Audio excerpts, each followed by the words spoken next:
Assalamualaikum warahmatullahi wabarakatuh. Perkenalkan, nama saya Muhammad Arazi. Saya berasal dari kelas 04 SNJE 016. Nah, di sini saya ingin menjelaskan tentang penganggaran perusahaan.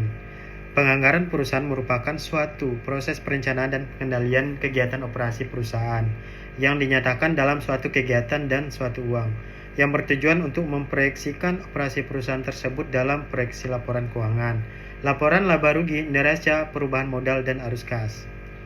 Penganggaran perusahaan, perencanaan, dan pengendalian laba tersebut mencakup pengembangan dan aplikasi dari tujuan perusahaan. Spesifikasi perusahaan, pengembangan strategis perencanaan laba jangka panjang, spesifikasi strategi perencanaan laba jangka pendek, pembuatan suatu laporan kinerja periodik, dan pengembangan prosedur tidak lanjut.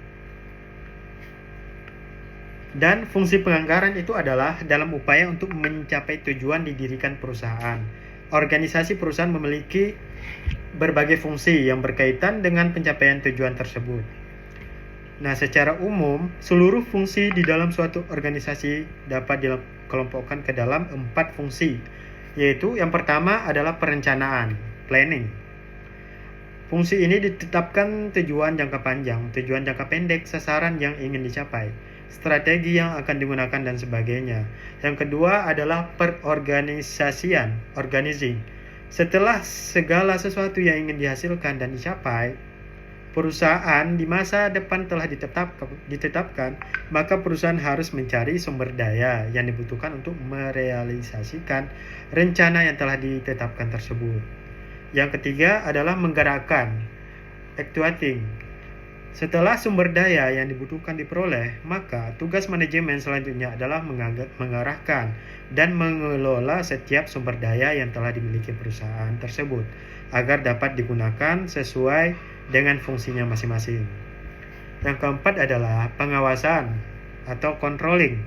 Setelah sumber daya yang dibutuhkan perusahaan diperoleh dan diarahkan untuk bekerja sesuai dengan fungsi masing-masing, maka langkah berikutnya adalah memastikan bahwa setiap sumber daya tersebut telah bekerja sesuai dengan rencana yang telah ditentukan.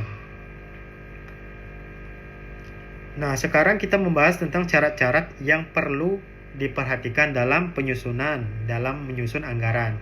Yakni, yang pertama adalah realistis, tidak terlalu optimis dan tidak terlalu pesimis.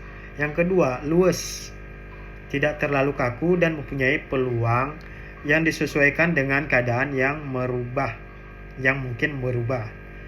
Yang ketiga adalah continue, membutuhkan perhatian yang terus-menerus dan merupakan usaha incidental. Yang terakhir adalah manfaat penyusunan anggaran. 1. Sebagai perencanaan terpadu. Yang kedua, sebagai pedoman pelaksanaan perusahaan. Yang ketiga, sebagai alat pengkoordinasian.